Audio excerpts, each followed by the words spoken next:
Esto es Oscarizados. Dos personas, muchas películas y un ranking que se nos fue de las manos. Empezamos.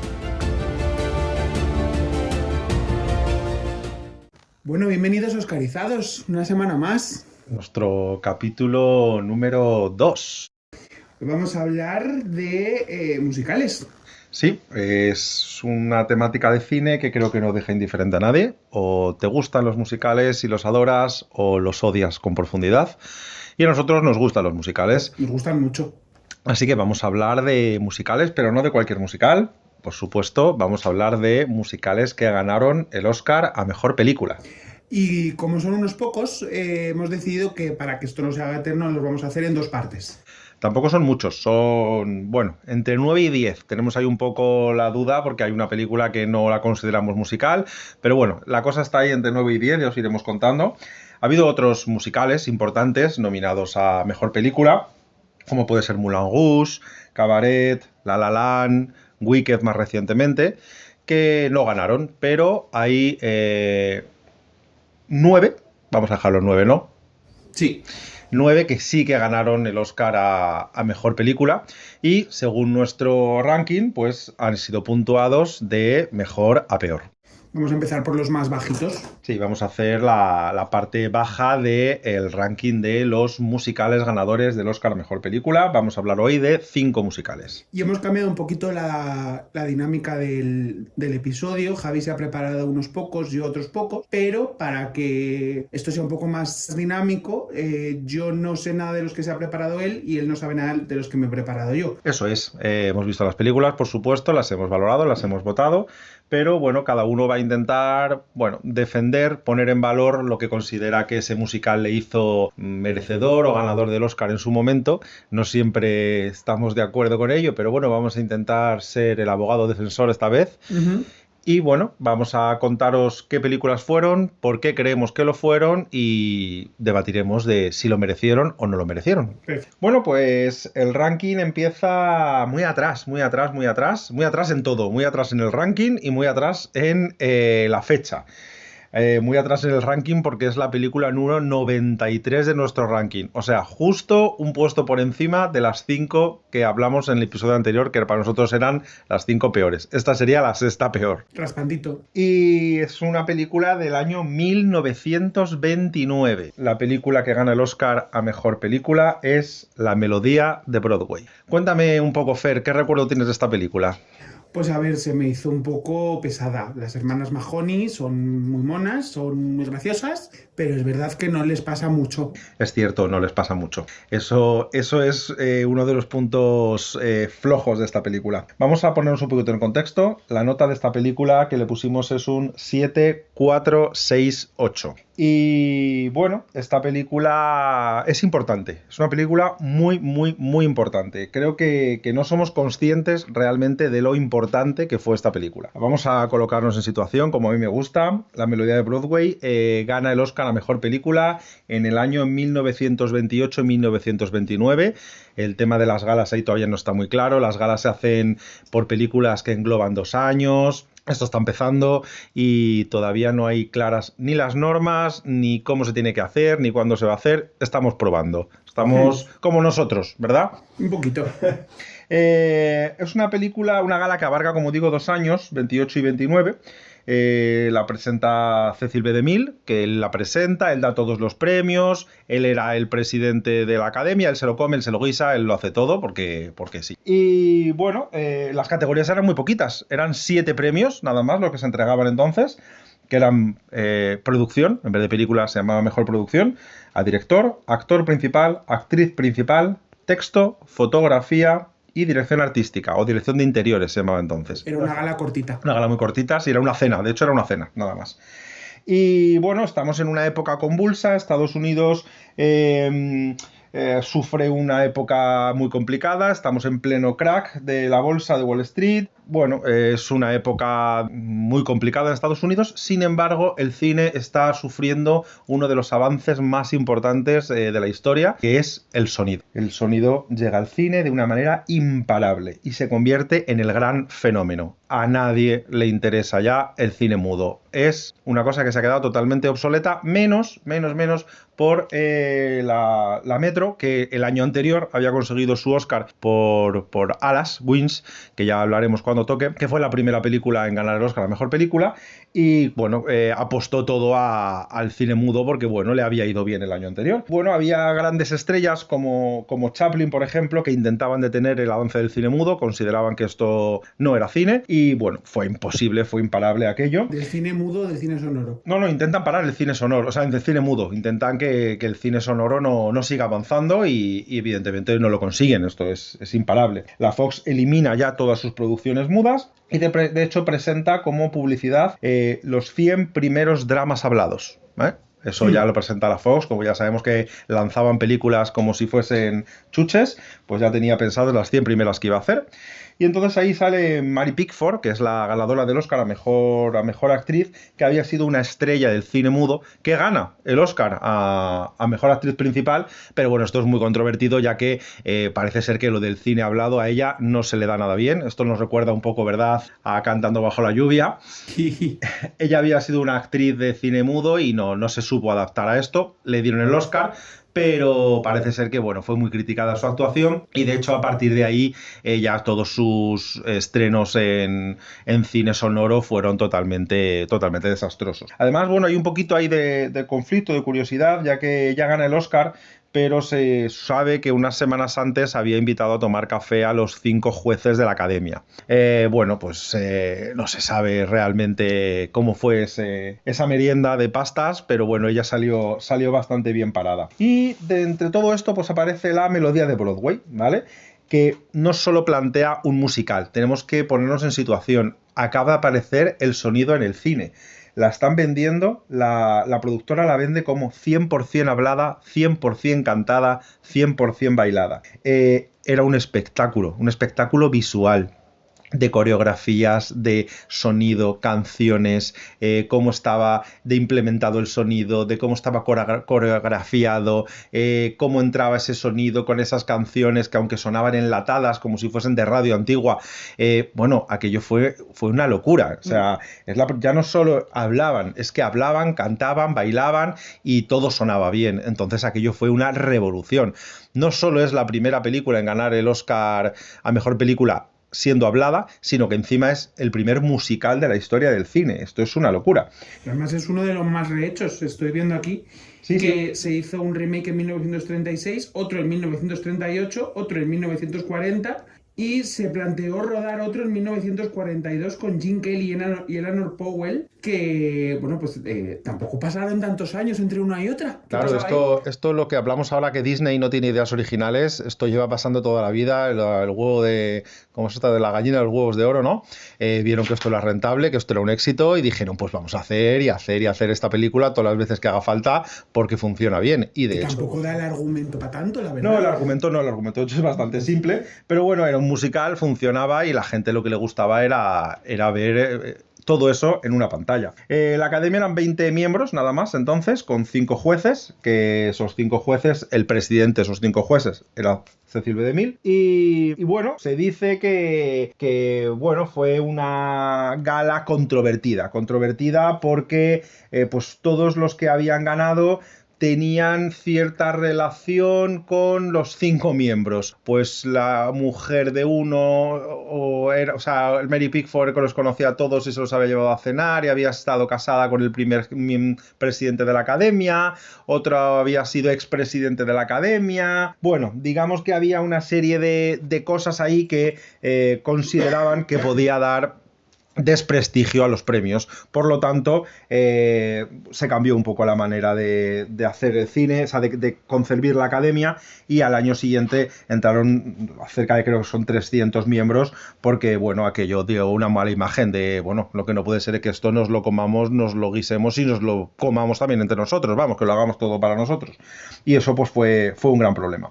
Pero, ¿por qué ganó esta película? ¿Por qué ganó esta película que no tiene guión, como dice Fernando? Bueno, porque esto es un documento histórico. Esto no se considera una película, prácticamente es un documento histórico. El cine luego lo perfeccionarán Vincent Minnelli, pero el cine musical Vincent Minnelli, Gene Kelly, pero esto es el inicio del cine clásico.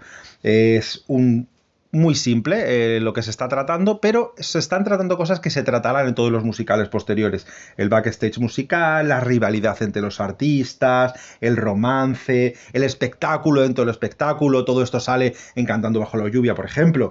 Esas son las bases del musical moderno. Y entonces esto es una superproducción. Tiene vestuario, tiene orquesta, tiene bailarines, pero dura solo 100 minutos y se hace bastante lenta. Que a priori no lo es porque va al grano, pero es que no ocurre nada, como dice Fernando, ¿verdad? La historia de las hermanas Mahoney, un triángulo amoroso en el que, bueno, escarceos amorosos, es todo bastante predecible. Sí, además, bueno, hay muchísimas escenas con muchísimo relleno. Los números musicales a día de hoy se quedan bastante sosos. Es verdad que para la época supongo que era bastante vanguardista, pero hoy se ven sosos, se ven incluso torpes.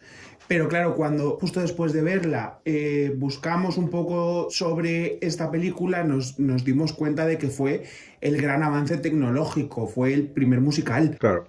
Y sobre todo eso, fue el primer musical y estableció las bases de todos los musicales que vinieron después, que eso lo hace todavía más importante. Uno de los problemas que tiene también es que bueno, las cámaras entonces eran muy grandes, hacían muchísimo ruido, entonces para poder meter sonido lo que las aislaban en una especie de cajas insonorizadas y claro, pesaban mucho, entonces prácticamente no se podían mover, por lo tanto las cámaras dan sensación de que como no se mueven prácticamente, estamos viendo un teatro filmado y eso le da poco ritmo, ¿no? a la acción al final. Y bueno, eso, las canciones suenan enlatadas al final y bueno, pues tiene ciertas cosas que tienen que ir mejorando, pero funciona bien. Es verdad que quizás lo que menos funciona son los actores. Como hemos dicho, son actores que vienen del cine mudo, son muy exagerados, demasiado teatrales, con esas miradas al infinito. Al final ellos nada más que se podían expresar con sus gestos y con su cara. Entonces quedan forzados, queda un poquito sobreactuado igual. Pero bueno, el musical, aunque su guión es flojo, el musical funciona y bueno, pues la película se deja ver. ¿Verdad que canciones no tiene muchísimas? Tiene una, sobre todo, que cantan como 3 o 4 veces a lo largo del film, pero al final se te pega un poco. Sí, es verdad. Es una película que además una canción que estuvo nominada al Oscar, si no recuerdo mal. Y luego, además, otro problema que hubo, perdón, en esta gala, que no lo he contado antes, es que como no estaban las cosas bien medidas y las normas no estaban claras, una película que el año pasado había ganado un Oscar, este año volvía a estar nominada esa misma película por otras categorías. Esto no tenía ningún sentido. Entonces esto sirvió también un poco como experimento para dejar claras las normas o empezar a dejarlas claras y que esto fuese algo un poquito más serio y no unos premios entre colegas. Y bueno, ¿tú qué me quieres contar de esta película? Pues un poco lo que he estado comentando. A mí no es una película que me gustara especialmente, se me hizo bastante pesada, no la encontramos doblada, entonces tuvimos que verla en versión original, que eso tampoco me genera ningún problema. Pero es verdad que recuerdo que se me hizo un poco tediosa. Y además se me hace raro que en una película musical, claro que no sabemos que era el primero, repitieran la misma canción una y otra vez en diferentes partes y sin añadirle nada nuevo. Era el mismo tema otra vez con diferente fondo. Y eso es lo que más puedo añadir sobre mi impresión, que se me quedó floja en guión, floja en música porque faltaba música nueva todo el rato y que las interpretaciones, como era lógico viniendo del cine mudo, me parecían un poquito exageradas. Pero sí que recuerdo que la protagonista me parecía bastante más natural que el resto. Sí, es verdad, dicen, destacaron su actuación, una de las hermanas, como una muy buena actuación, entonces. Y como dato curioso, esta película, es verdad que solo había 7 categorías, pero solo ganó este Oscar, el de producción, no ganó ningún Oscar más, que bueno, esto no se ha dado. Y por mi parte, esto es lo que puedo contar de La melodía de Broadway. Bueno, pues está muy bien. Ahí se queda, en ese puesto 93, que no está tan mal teniendo en cuenta lo que había por debajo. Claro, aquí es más eso, como hemos dicho, es más su valor histórico casi como documento que, bueno, su valor artístico en el momento. Aunque cuando votamos no sabíamos todo lo de este valor histórico, entonces no cuenta para la puntuación que tiene. Si no, a lo mejor hubiera quedado un poquito más arriba, pero decidimos mirarlo después, que Sí, es lo que hacemos generalmente. Claro, intentamos que nuestra valoración sea según lo que estamos viendo, aunque nos gusta colocarnos en el momento, pero tampoco dejarnos influir demasiado porque al final, si no, bueno, no valoras lo que ves, sino lo que tendrías que haber visto si lo hubieses visto en su momento. Claro, de hecho, precisamente una de las cosas que más estamos disfrutando ahora es que para preparar los podcasts nos estamos documentando muchísimo más, para tener algo más que añadir que nuestra opinión, que bueno, pues es nuestra opinión y ya está. Entonces, estamos aprendiendo muchísimo y nos está gustando un montón. Sí, y bueno, esta la doy por terminada. Pues muy bien, nos vamos con el Gran Ziegfeld. ¿Que me puedes decir la nota que tiene? Sí, 1936, el Gran Ziegfeld. Esta película en nuestro ranking ocupa el puesto número 84. Damos un saltito para arriba. Y la nota es un 7733. De esta sí que recuerdo que me gustó bastante más. Se hace larga y se hace pesada porque es muy larga, pero recuerdo que no se me hizo demasiado tediosa. Vamos con el Gran Ziegfeld, como has dicho tú, la ganadora del Oscar a Mejor Película por el cine de 1936. O dicho de otra manera, Metro-Goldwyn-Mayer descubre que una película puede durar 3 horas si la llenas de escaleras, plumas y autoestima empresarial.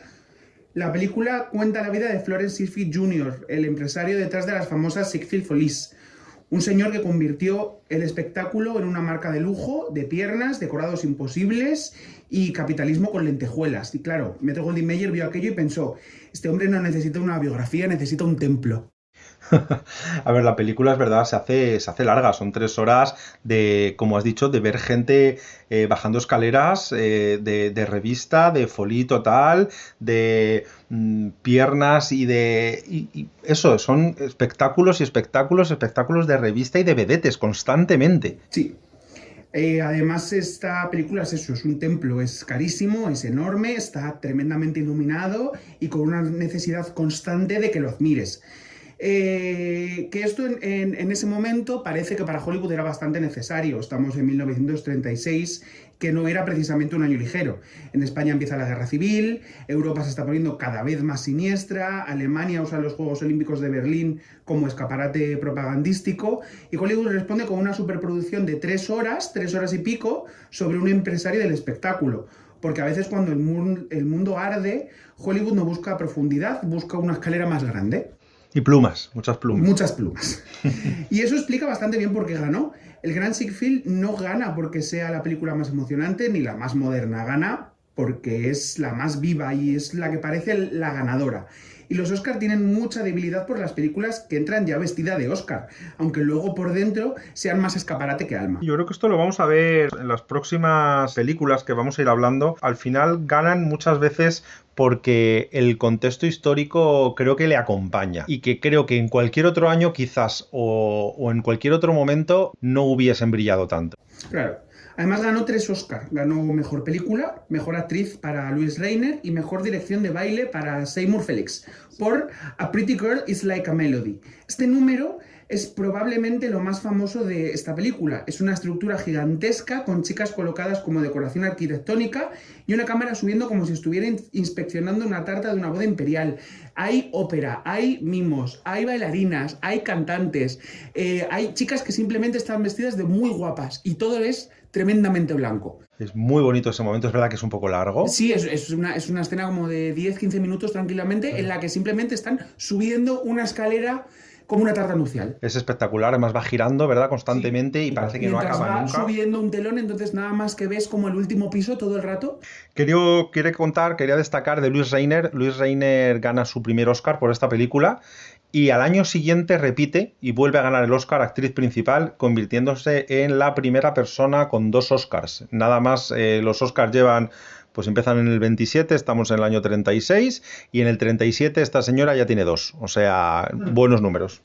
Es curioso que lo mejor de esta película, curiosamente, aparece cuando deja de enseñar el grandísimo presupuesto que tiene. Louise Rainer tiene una escena telefónica maravillosa en la que su personaje intenta felicitar a Ziegfeld mientras se le rompe el corazón. Ella es su ex y él se va a casar otra vez y ella intenta felicitarle cuando se nota que todavía está enamorada de él. Es un momento muy pequeño, muy íntimo y tremendamente humano, y precisamente por eso destaca tanto, porque alrededor hay una película que parece tener pánico a cualquier cosa que no sea gigantesca. De hecho, parece ser que esta escena se estuvo mostrando durante muchísimos años en escuelas de interpretación como ejemplo de una grandísima interpretación.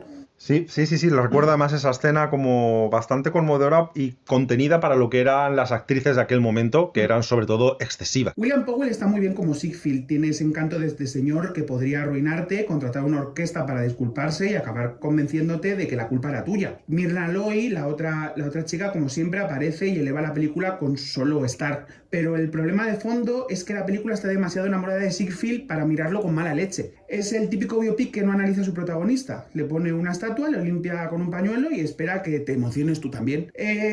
Vista hoy, el gran Ziegfeld tiene un valor histórico evidente. Es importante, es ambiciosa, tiene momentos visuales potentes, pero también es larga, reverencial y bastante pesada.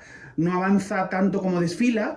Cada vez que parece que va a terminar, Metro-Goldwyn-Mayer encuentra otro decorado, otra mujer bajando una escalera y alguna forma nueva de decirnos que Ziegfeld era muy importante. Todos tenemos vida y no a todos se nos pone una escalera por delante. Quiero también comentar que este año y en los anteriores la Academia, bueno, como las normas hemos dicho todavía no están del todo claras, se nominaron muchas películas. El año anterior, en el 35, se nominan como 12 películas y este año se nominan como 10 películas también, que eso se hará actualmente, pero durante muchos años y la gran mayoría de los años solo serán 5 las nominadas. En este año eran 12. Y es curioso que esta película ganase. No sé si has estado viendo el resto de películas nominadas. Sí, tengo aquí que frente a las otras nominadas de aquel año, como El secreto de vivir, Desengaño o La tragedia de Louis Pasteur, se entiende la elección de la Academia porque premiaron el prestigio visible, el lujo, la gran producción, y la película tenía escrito Oscar por todas partes, como he dicho antes. Sí, por producción puede ser que sí, pero es verdad que había grandes películas a destacar. Por ejemplo, San Francisco está basada en el terremoto, ¿no?, que hubo en la ciudad, y tenía un reparto, eran Clark Gable, Spencer Tracy, luego tenías Romeo y Julieta con Shakespeare detrás, tenías Historia de dos ciudades, que es un clásico de Dickens que a la Academia le gusta mucho, luego lo veremos. Teníamos Mujer difamada con Spencer Tracy y Jean Harlow, William Powell. Es verdad que era un año ya de estrellas, empezaban a destacar ya bastantes estrellas a las que se les estaba dando bastantes nominaciones, y es verdad que esta película, como hemos dicho, funciona muy bien porque es la antesala de las superproducciones, posiblemente, ¿no?, pero en el mundo musical. Pero es verdad que como película pues no tiene tampoco un guión ni una historia que nos interese demasiado, nada más que el enseñar y el decir, os voy a enseñar todo lo que puedo enseñar para que veáis todo el dinero que tengo y lo bonito que queda. Pero realmente, quitando eso, quitando la parte artística, la película tampoco aporta mucho más. A ver, también era una forma de intentar llevar al público más al cine, aunque ya hubieran visto un Ziegfeld Follies. Era una forma de mostrar que lo de Broadway estaba muy bien, pero que en Hollywood las cosas se hacían mucho más grandes. Claro, al final era eso, era un demostrar lo que podemos hacer, para que veáis todo lo que podemos hacer. No se valora tanto la calidad de la película como lo grande de la producción, realmente. Muchos de los números, por cierto, incluido el de la tarta esta gigantesca, están en YouTube por si les queréis echar un ojo. La verdad es que precisamente merece bastante la pena de ver. Sí, quizás para mí es lo más destacable de la película. Pero bueno, al final es también la Metro-Goldwyn-Mayer premiándose a sí misma por saber fabricar grandeza, y eso tiene interés. Como experiencia actual, muchas veces funciona mejor que como tema de conversación que como película para que quieras volver a ver. Y mi resumen sería el Gran Ziegfeld no es mala, es peor para un ranking, pero es importante, respetable y bastante agotadora sensorialmente. Es una película enorme y el problema es que pesa como si también quisiera ganar el Oscar a Mejor Mueble. Muy buen final, me gusta. Vale, pues cerramos esta película, ¿no? Perfecto. Vale, pues vamos a empezar con la siguiente. La siguiente es la que ocupa el puesto número 75 de nuestro ranking. Nos vamos a 1951. Como cosa curiosa, están colocadas por orden cronológico también. Sí. 1951, Un americano en París. 7,975 de nota. Casi rozando el 8. Qué guapo era Jim Kelly. Muy guapo Jim Kelly. Y qué complicado ser así de masculino bailando claqué. Es complicado, sí. Bueno, y él es, digamos, uno de los personajes más importantes del teatro musical, que asienta todas las bases. Y bueno, tenemos una película... Un saludo para Fred Astaire. Tenemos una película que funciona bien como película, pero creo que en su conjunto es de las que nunca debió haber ganado el Oscar a Mejor Película. Yo la recuerdo como tremendamente innovadora para la época, es incluso vanguardista, es artísticamente abstracta, hay números muy raros, pero que si lo comparas con los musicales que se estaban haciendo, con las producciones que se estaban haciendo en esa época, era muy diferente, era la rara, y eso muchas veces lo han premiado mucho. Sí, además hay una cosa importante a decir, que los amantes tecnológicos en general, la Academia los está premiando. Hemos premiado en 1929 un super musical como la primera película sonora y musical de la historia, y Un americano en París se va a convertir en la segunda película en color en ganar el Oscar a Mejor Película. Hostia, pues han pasado unos añitos, ¿eh? Sí. La primera fue Lo que el viento se llevó, que fue una película realmente coloreada, y esto al final, bueno, es... la segunda. Desde el 39 no ha habido ninguna que lo ganase hasta el 51, o sea, han pasado bastantes años. Y esta película gana Mejor Película, gana Guión, gana Fotografía en color, Dirección artística en color, Banda sonora y Vestuario en color. Aquí tenemos varias categorías que se repiten según sean en color o no. También pues era más fácil ganar algunos premios. El problema no es esta película, que la película funciona muy bien. Podemos hablar de que es una película bonita, una película que nos muestra un París, bueno, que ni los franceses reconocerían, de lo limpio, bonito, límpido que está, pero es que ese año hay otros grandes peliculones nominados que no se terminan de entender que no ganasen. ¿De quién estamos hablando? Pues fundamentalmente hablamos de Un tranvía llamado Deseo. Oh. Claro, está arrasando en Broadway esta obra de teatro, arrasa en Broadway, y deciden llevarla al teatro con todo el elenco original, excepto Jessica Tandy, que a lo mejor era una película demasiado controvertida como para ganar el Oscar. Ahí vamos a hablar un poquito de eso, sí. Quitan a Jessica Tandy, le dan el papel a Vivian Leigh, y bueno, es espectacular, tanto la obra de Tennessee Williams a nivel teatro como en la película, pero evidentemente hay una película... convirtiéndose en un sex symbol histórico. Sí, bueno, Marlon Brando se convierte en una manera diferente de actuar. Él marca el inicio también de un nuevo método a la hora de crear personajes. Y esta película, pues como has dicho, está rodeada de polémica. Sensualidad, hay que quitar todo los excesos sexuales, cualquier referencia a la homosexualidad, suavizar el tema de la violación. Entonces realmente la película se edulcora un poquito. Aún así tiene 12 nominaciones y los 4 actores principales están nominados, 3 de ellos ganan el premio. Marlon Brando es el único que se queda sin él. Y claro, esta película es espectacular, entonces no se entiende del todo por qué. Ahora intentaremos entenderlo. Otra película nominada de ese año es Quo Vadis. Bueno, impresionante, ¿no? 5.500 extras, 7 millones de presupuesto. La vendieron como la película más grande de todos los tiempos. Es uno de los peplum por excelencia. Claro. Entonces, bueno, estamos en un año muy grande para el cine. Y otra gran película que era Un lugar en el sol. Oh. Parecía además ¡Qué turbia! Era una de las películas favoritas de la Academia. Para los críticos sobre todo y para los directores. Bueno, es un melodrama de George Stevens que tiene a Montgomery Clift, tiene a Sally Winters, tiene a Elizabeth Taylor. Bueno, es una gran película. Pero bueno, vamos a intentar entender, ¿no?, en qué momento estamos, vamos a intentar entender qué aporta cada película y sobre todo, que creo que más que merecerlo Un americano en París, las otras lo desmerecieron por otras cosas. Entonces, quizás eso la hizo subir puestos. El contexto, pues estamos recién salidos de la Segunda Guerra Mundial, ha empezado la Guerra Fría, la Guerra de Corea ya está en marcha, bueno, es un momento convulso. Y bueno, pues llega una película con color, con música romántica, que te hace sentir bien.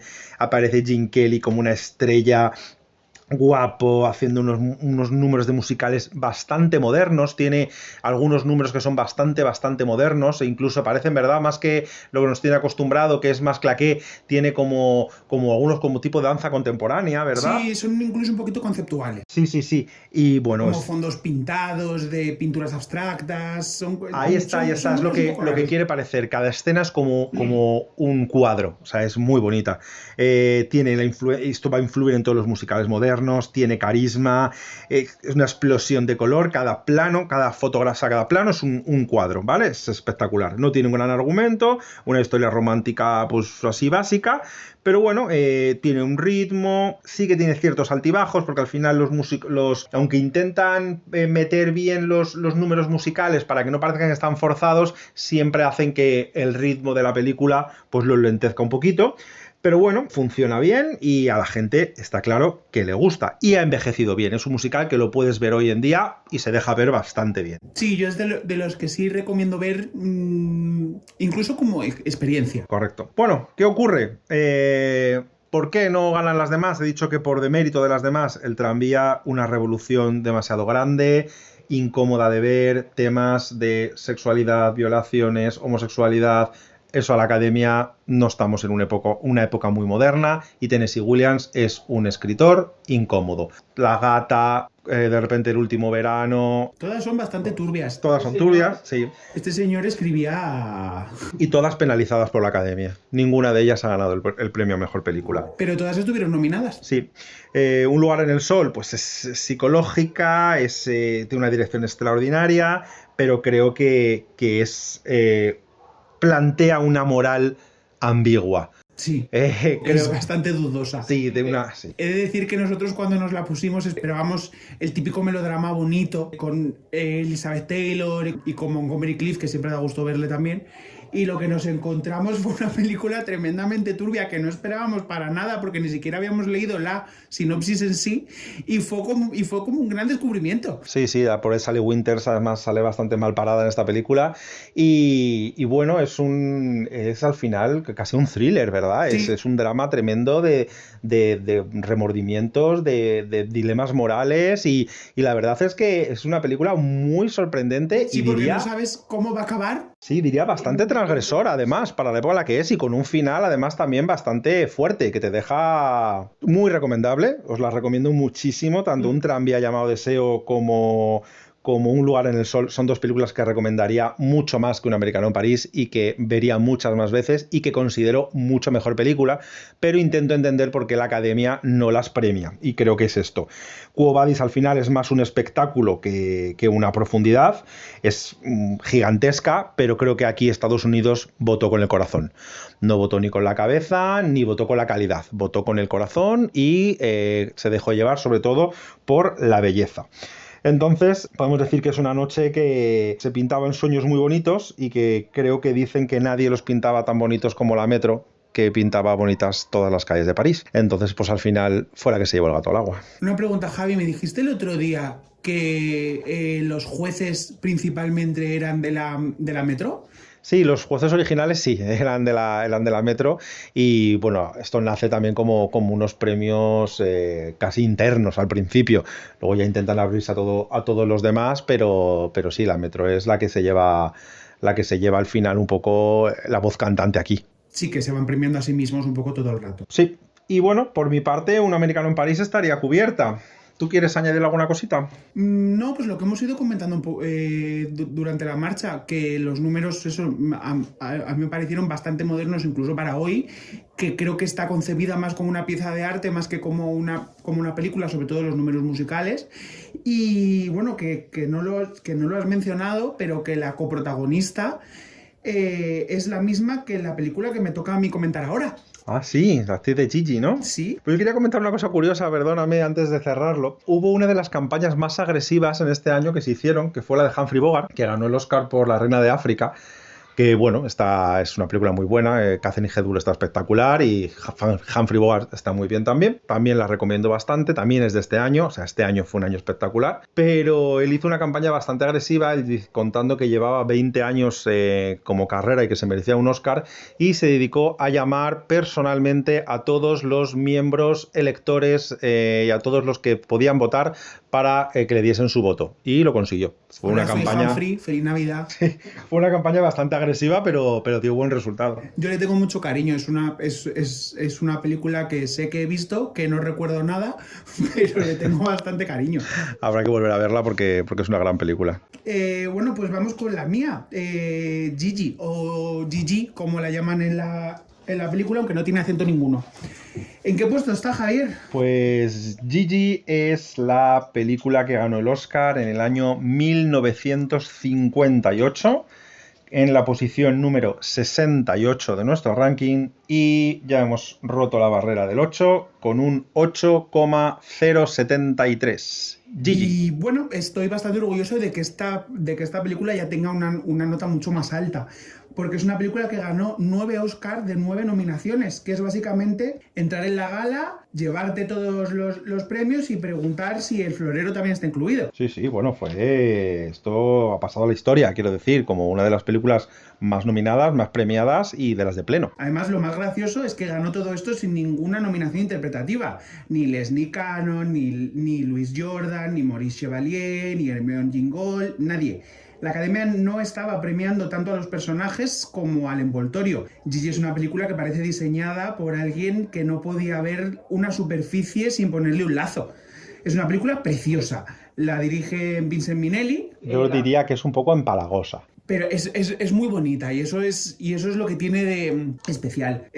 Como decía, la dirige Vincent Minnelli, la produce Arthur Freed y tiene canciones de Lernen y Loeb, con un vestuario de Cecil Beaton, que es una absoluta maravilla, y un París otra vez de fantasía que no ha existido jamás. Los que hayáis viajado a París estaréis de acuerdo que en el cine se le muestra siempre luminoso, limpísimo, sin una nube, cuando en París llueve hasta el día que menos te esperas. Pero que en Metro-Goldwyn-Mayer quedaba súper limpio. París, pues, sin ningún olor, sin ninguna pobreza, sin ratas y sin gente sudando. París convertido en el escaparate de una perfumería. Y hay que decirlo, la película es preciosa, es elegante, tiene ritmo, tiene clase, está hecha con un oficio tremendo y no estamos ante una película cutre que haya envejecido mal, estamos ante algo muchísimo más incómodo. Es una película tan bien hecha que usa toda su belleza para que no mires demasiado de cerca lo que te está contando realmente. Porque Gigi va de una joven educada por su abuela y por su tía para moverse en la alta sociedad parisina. Dicho así suena muy fino, pero traducido del idioma de la Metro-Goldwyn-Mayer al idioma normal, básicamente la están preparando para convertirse en una cortesana de lujo, en una acompañante, en una querida, lo que en la época sería prácticamente una prostituta de lujo sin decirte que te tienes que acostar con nadie. Pero además que se ve así, quiero decir, se ve y se siente así. Ella la están educando constantemente, sobre todo hay un hombre de la alta sociedad que intenta seducirle porque es un hombre guapo, rico y demás, y todo lo que tiene que hacer es para gustarle, para seducirle, y es una auténtica niña. Claro, además ella aprende sobre modales, joyas, a diferenciar un buen puro, seducción, negociación social, todo muy elegante, todo muy musical, todo muy qué bonito el sombrero, hasta que apagas la orquesta y piensas, perdona, pero ¿esta familia está haciendo qué? Y ese es el gran truco que tiene Gigi, es tan encantadora que casi consigue que no te incomode. Sí, es verdad que está contado de una manera que parece muy edulcorada, está claro, pero esto es pues como cuando ves Pocahontas, ¿no? Por mucha canción que haya, la historia detrás es dura, y esto es igual, aquí hay mucha canción, es muy bonita, pero la película muestra una realidad terrible, que ha envejecido de manera que creo que hoy es una película que no se podría hacer directamente. Bueno, a ver, también pasó un poco lo mismo con Desayuno con diamantes, en lo que te lo están pintando muy bonito, pero todos sabemos a lo que se dedicaba Audrey Hepburn cuando pedía $50 para ir al baño. Sí, pero fíjate, creo que es todo mucho más sutil. Ahí sí creo que es más sutil y más elegante. Aquí en ningún momento te intentan demostrar lo que no es. La están preparando para que lo están preparando, la educan para lo que es y hay canciones de ello y ella, toda su meta en la vida es poder seducir a este hombre para tener una buena posición social y sabiendo que nunca va a ser su mujer. Creo que es que no da tampoco lugar a intentar esconder en ningún momento lo que es. Claro, el verdadero problema es que no lo esconde, hace algo mucho más peligroso, lo maquilla. Le pone un vestuario de Cecil Beaton, una melodía bonita, una sonrisa de Maurice Chevalier y espera que lo confundas con sofisticación y muchas veces cuela. Chevalier cuenta como si el patriarcado fuera una tradición entrañable, como servir el té o llevar bigote. Louis Jordan hace de un Gastón el coprotagonista, con esa mezcla de aburrimiento, dinero y mandíbula que en el cine clásico significa romántico, aunque a veces parece simplemente un señor rico al que le falta un hobby. Leslie Caron está luminosa, es encantadora, pero la película la coloca en una historia que hoy cuesta mucho mirar sin fruncir un poco el ceño. Lo interesante es que Gigi no es mala. Eso sería un argumento bastante flojo. Es demasiado buena formalmente para despacharla así. El problema es precisamente que está muy bien hecha. Hay muchísimo talento trabajando para convertirla en una premisa bastante turbia, en una fantasía adorable. Y eso la hace más sospechosa, no menos. Sí, sí, sí, ya te digo, la película funciona, la película es muy bonita, pero vamos a lo que me gusta a mí. El contexto, que también ayuda a entender su victoria. En 1958 seguimos en plena Guerra Fría. Estados Unidos lanza el Explorer 1, nace la NASA, el mundo mira hacia el espacio, a la tecnología, al miedo nuclear y Hollywood premia la fantasía parisina de 1900 donde todo el mundo canta, pasea y finge que los problemas sociales se solucionan con champán o, como diría María Antonieta, comiendo pasteles. Sus rivales eran La gata sobre el tejado de Zinc, Y yo ya no tengo más que decir. Fugitivos, Mesas separadas y Tía y Mamá. Fugitivos, perdona. Tony Curtis y Sidney Poitier. O sea, es que estamos hablando de unos peliculones. Sí, Bueno, había dramas con tensión, más conflicto, más carga social, pero Gigi tenía algo que a la academia le encanta. El acabado, el brillo, el prestigio. Una película que parecía cara, sonaba cara y probablemente olía cara. Y ganó todo, 9 de 9. Hollywood se mira en un espejo dorado y dijo qué buen gusto tengo. La gala además tiene una anécdota perfecta. Terminó 20 minutos antes de lo previsto y la televisión tuvo que rellenar con una programación deportiva. Es decir, Gigi arrasó tan rápido que hasta la ceremonia se quedó sin ningún guión, muy apropiado para una película que va tan bien vestida que parece que nunca llega tarde a nada. bueno, es otra de las que yo no entiendo. La película es bonita, la película funciona y si la ves aislada te puede gustar, pero creo que cuando la pones en valor junto con el resto de películas, la otra has dicho eran Mesas separadas, ¿verdad? Con David Niven, que se llevó el Oscar a Mejor Actor Principal, ella era Deborah Kerr. Bueno, me parece que ese año las calidades de las películas y sobre todo las interpretaciones, que ya sé que Gigi no se llevó ningún interpretativo, pero creo que eran de otro nivel. Por Quizás... cierto, también Perdona. está Maurice Chevalier, que es el señor mayor, que recibió ese mismo año un Oscar honorífico por toda su trayectoria. Que esto encaja perfectamente con la película en sí, porque Gigi tiene mucho de despedida. Es la despedida de un tipo de musical clásico, de una idea de elegancia europea fabricada por Hollywood y de un mundo antiguo que la película presenta como encantador, aunque si lo ventilas un poquito huele raro. Por eso como ganadora se entiende perfectamente. Es una película lujosa, impecable, dirigida por Vincent Minnelli, producida por Fried, con unas canciones bastante bonitas y es el puro producto de prestigio. La academia no se resistió porque sinceramente tampoco estaba intentando resistirse. Pero vista hoy es verdad que dentro de nuestro ranking se cae por algo muy concreto. Su encanto funciona casi como una anestesia, te deslumbra, te entretiene, te envuelve y cuando te das cuenta llevas 2 horas viendo como una sociedad entera intenta convertir a una chica en un producto de lujo pero con muy buena iluminación. Y mi resumen sería este: Gigi es bellísima, es elegantísima, es bastante problemática y es una película con champán, sombreros, canciones y una premisa contada sin música, sonaría a intervención familiar. Que no está bajo por falta de mucho talento, está bajo porque todo ese talento se usa para algo que algo incómodo parezca encantador.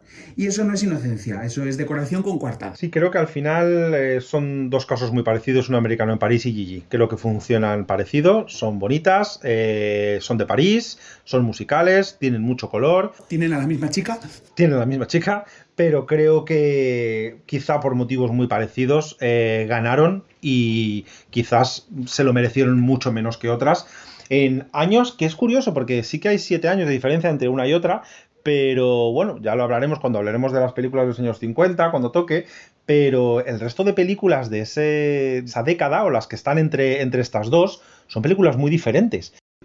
Marty, Un puente sobre el río Kwai. Entonces, realmente, aunque intento ponerlas en contexto, creo que me excuso porque no le encuentro un hilo conductor a qué hace a la academia tomar estas decisiones ante estas películas, porque los momentos incómodos que se están viviendo son muy parecidos de un año a otro y no entiendo que pasemos de Puente sobre el río Kwai a Gigi. Sinceramente, a nivel cinematográfico me parece que no hay color. Bueno, también si buscamos en la hemeroteca de la época, también era unos años en que la crítica estaba bastante condicionada por la prensa, y la carrera al Oscar contaba mucho la opinión de los expertos periodistas. Entonces, también un poco ganaba la que al periodista se le ponía en el moño. Bueno, y era una época donde las productoras al final, tenían todavía muchísimo poder y, bueno, al final se movía todo por lo que las productoras hacían. Al final se lo comían entre 4 y 5 el pastel. O sea, esto es así. Bueno, pues vamos a por la última película de hoy. Perfecto. La película es Oliver. ¡Qué mona! Es una película bonita también. Es que al final nos estamos resumiendo que son películas bonitas. Es lo malo, que estas películas, más allá de que son bonitas, tampoco nos aportan demasiado más. Pero Es bueno. verdad que Oliver, cuando la ves, parece más antigua de lo que es. Sí. De hecho, eso, fíjate, es que has dado en el clavo de lo que voy a comentar. Oliver es una película de 1968. Ocupa el puesto 62 en nuestra lista con un 845. Bueno, Oliver gana mejor película, mejor director, mejor dirección artística, mejor sonido y mejor banda sonora. 5 Oscars. ¿Qué pasa? Que las otras películas considero que eran mejores. Pero bueno, esto es mi opinión. Pero, no las nominadas. Cuidado, Fernando. Las no nominadas. Ahí es donde vamos. ¿Por qué? Había películas nominadas buenas, pero es que ese año fue uno de los años más importantes en cuanto a transgresión en el mundo del cine. Películas que la Academia no reconoce, pero que son muy importantes. Este año está nominada Funny Girl. Funny Girl, otro musical importante que Es le una de mis dio, películas favoritas. que le dio el Oscar a Barbra Streisand, que hablaremos de ello ahora. En la que también sale el Gran Siegfried, por cierto. Sí, y en Glass Steamfield sale, sí, en Glass Steamfield sale ella, sale Fanny Bryce también. Hacen Sí. ahí un crossover uno con el otro. Bueno, Gregory Peck era el director de la Academia por aquel entonces y él quiere darle luminosidad, visibilidad a la Academia. Ha nacido ya el Hollywood dorado, estamos a finales... Bueno, ha nacido ya, estamos a finales de los 60, ya está que es el Hollywood dorado muerto. Se está muriendo ya. Pero quiere darle a la gala, quiere darle pues una visibilidad diferente y quiere tirar de estrellas. Considera que ya Bob Hope está muy visto y llama a lo que llama los 10 amigos de los Oscars. Y los mete a todos a presentar la gala. No a dar los premios, a presentar la gala. A todos juntos, a la vez. 10 presentadores. 10 presentadores, ¿vale? Pues estaban ahí Ingrid Bergman, Sidney Poitier, Jane Fonda, Natalie Wood, Walter Matthau, Tony Curtis, Frank Sinatra, bueno, todos ahí todos juntos. Eso era, bueno, un despliegue aquello. Y bueno, hay una crítica muy importante este año porque alguien se salta las normas. Y es tu amiga Barbra Streisand. ¿Qué hizo? Barbra Streisand, hay una norma muy importante que es que cuando tú estás nominado, bueno, la había entonces, ahora ya no la hay, cuando tú sales nominado, tienen que pasar 3 años para pasar a ser miembro de la Academia, ¿no? Y entonces Barbra Streisand la nominan ese año y automáticamente entra a ser miembro de la Academia, lo que Gregory Peck defiende como que es tan buena su interpretación y lo hace tan bien que ¿para qué vamos a esperar 3 años cuando esta señora tiene que estar en la Academia? Es que estamos hablando de Barbra Streisand. Claro, pero ocurre algo que no había pasado nunca en la historia de los Oscars, que es la señora Ingrid Bergman sube a dar un Oscar, o sea, a dar el premio a Mejor Actriz Principal, cuando de pronto hay un empate a Oscar a Mejor Actriz Principal entre Barbra Streisand y Katharine Hepburn, que no ha ido a recoger su tercer Oscar porque creía que no lo iba a ganar. empatar con ella es como ganarlo sola, porque Katharine Hepburn no fue nunca. Sí, bueno, este año parece ser que tenía intención, pero como dijo que no iba a ganar, pues dijo que no iba a ir. Y lo ganó, pero bueno, compartido. Pero claro, ahí viene el debate. Si no hubiese sido miembro de la Academia Barbara Streisand, no se habría votado a sí misma. A lo Por lo mejor no se tanto, votó a sí misma y no fue habría habido elegante. empate. Ah, eso nunca lo sabremos, No lo pero, sabemos. pero generó Yo mucha quiero controversia. creer que ella votó en blanco. Hubo mucha controversia porque, bueno, dijeron que si no hubiese sido miembro de la Academia sin tener que haberlo sido, posiblemente no lo hubiese. ¿Tú te habrías votado a ti mismo? Yo sí, por supuesto, por ganar un Oscar, lo que haga falta. Y bueno, hubo problemas ese año, estaba Vanessa Redgrave nominada y fue una persona tenía muchas ideas políticas muy controvertidas en aquel momento. Era como nuestra Pilar Bardem. Sí, justamente, de hecho se hizo un juego de palabras con ella por Redgrave, decían que era una comunista, estaba en contra de la guerra de Vietnam, y que darle un voto a ella es darle un voto al Vietcong, entonces pues evidentemente creo que ganó poquitos votos la pobre. El resto de películas nominadas, bueno, pues se enfrentan a un musical de Dickens y eso siempre funciona. Entonces, ¿qué pasa? Es la primera vez, curiosamente, es la primera vez que el Oscar no coincide. La junta de directores solían de ganar siempre el mismo, o sea, el Oscar a mejor película, la junta de directores y la academia coincidían. Y esta es la primera vez que no coinciden en la historia. Y esto pues marcaría evidentemente una discrepancia importante, ya que se lo dieron al León en invierno, que es otra de las películas que estaban nominadas. Con mucho cariño, pero un tostón. Sí, bueno, es una película... densa. Sí, una película densa. Es una película densa. Una película de época y es... Te atrae por el elenco que tiene, que es maravilloso. Pero es una película densa. Claro, son Peter O'Toole, Katharine Hepburn, un jovencísimo Anthony Hopkins.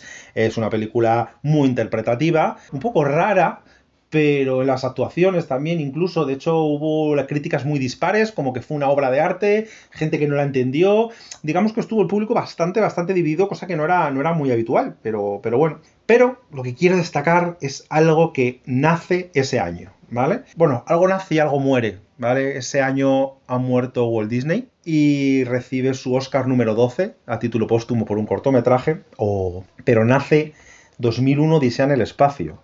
¿No te parece increíble pensar que Oliver o León en invierno son del mismo año que 2001 Odisea en el espacio? Sí, porque 2001 se ve muchísimo más moderna. Es que es una locura. Gana el Oscar a Mejor Efecto Visual y bueno, justamente este año había desaparecido la categoría de sonido y por eso pues no lo ganó.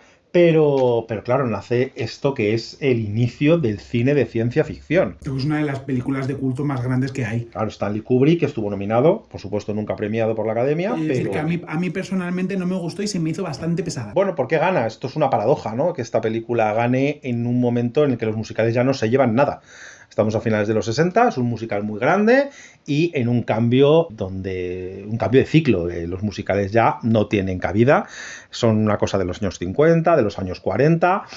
Bueno, puede ser una despedida con honores de este género que, por cierto, no se va a volver a premiar hasta muchos... Bueno, miento. Se volverá a premiar en los años 60 por última vez por lo grande y luego ya no se premiará hasta mucho más adelante. La fotografía es muy bonita, la dirección artística es fenomenal, los decorados... Dickens funciona siempre porque da prestigio, es alta literatura y eso pues a la gente le gusta. Es un musical para todo el mundo, es un musical para niños, para adultos, para la familia. Era un voto fácil, al final, pues bueno, supongo que cuando no sabes qué votar, pues Oliver era una apuesta fácil. El personaje de Fagin, que es Ron Hood, es espectacular, se come la pantalla, sí. Es impresionante, es carisma, es diversión, o sea, cada vez que sale tienes ganas de verle. Hay números...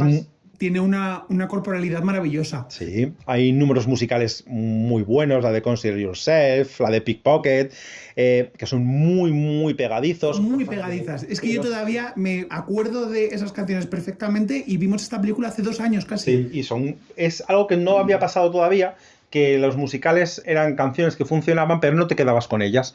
Y estas sí, este musical sales cantando estas canciones. Y eso engancha, eso es muy interesante. Tiene un reparto infantil que no se había visto entonces, niños que actuaban, no se llevaba demasiado, por lo menos no más de 1 o 2. El problema es que tiene un ritmo lento, son 2 horas y media, hay muchos números musicales. Oliver es posiblemente el personaje menos interesante de toda la película. Su amigo es súper interesante, Fagin es súper interesante. Oliver, pues seguro que no te acuerdas ni de su cara. Mm, ¿verdad? no, era un niño tipo.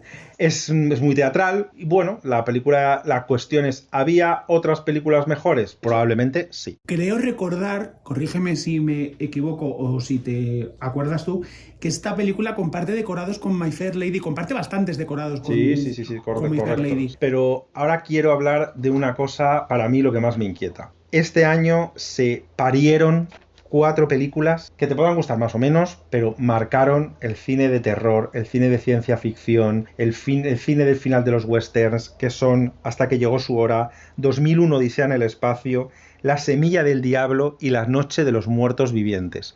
Cualquiera de estas películas ha sido más relevante para la historia que Oliver. Y bueno, al final esto también nos hace ver que no siempre la película que gana o es la mejor o ni siquiera es la que llega más lejos o la que más se recuerda. En este caso, Oliver, estoy casi seguro de que mucha gente que nos escuche no la ha visto. No, de hecho, pero es que eso lleva pasando durante muchísimos años. De hecho, hace un par de años creo recordar que se plantearon poner una nueva categoría que era a la película más popular. Porque al final es verdad que el Oscar te da como el prestigio de haber ganado un Oscar porque te han elegido miembros de la industria de todos los departamentos posibles, lo que no quiere decir que la cultura popular te vaya a llevar tan lejos como otras películas que ni siquiera han estado nominadas. Sí, creo que aquí vuelve a ganar la parte más arcaica y más conservadora de la academia. De hecho, posiblemente de las que estuvo nominada, de verdad que es la que luce más antigua. Sí, y bueno, como digo, creo que la academia, el cine estaba en progreso, el cine estaba avanzando, la academia seguía mirando por el retrovisor. Fue un Oscar póstumo al musical. Cuando El León en invierno era una partida de ajedrez, pues esto era una cabalgata de reyes. Y al final, bueno, pues volvió a premiarse lo fácil, lo entrañable o, desde luego, lo menos innovador para mi gusto. Y bueno, con esto hemos acabado estas 5 primeras. La semana que viene, porque ya podemos hablar de periodicidad, queremos subir un capítulo semanal. La semana que viene seguiremos con los próximos musicales, que casualmente son los más modernos también. Bueno, a lo mejor metemos algo entre medias, ¿no? A ver, queremos hacer algunas menciones a los musicales que no han sido nominados o que no han ganado, pero que han pasado a la posteridad en la cultura popular. Sí, bueno, me refería a mejor meter otro capítulo de otra temática. Bueno, lo iremos valorando para que no sean 2 musicales seguidos. No sabemos, vamos a sorprenderos. Estamos fluyendo un poco. Y nada, que esperemos que os haya gustado, que os animéis a ver musicales y a conocer más musicales, que conozcáis nuevas películas, que tengáis ganas de verlas y nada, nos vemos en el próximo capítulo. Un abrazo enorme. Hasta luego. Chao.